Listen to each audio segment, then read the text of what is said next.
Dorosłe dziewczynki z domów dysfunkcyjnych nie potrafią zdrowo radzić sobie z lękiem, jeśli mają deficyty w obszarze poczucia bezpieczeństwa, seksualnym wstydem, jeśli mają deficyty w obszarze poczucia kobiecości, złością, jeśli mają deficyty w obszarze poczucia własnej wartości, smutkiem, jeśli mają deficyty w obszarze poczucia miłości.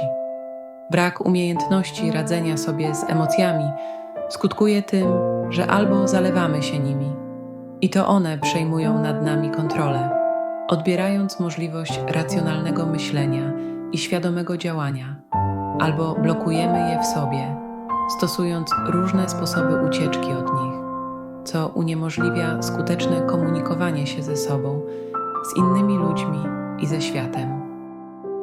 Polub, skomentuj.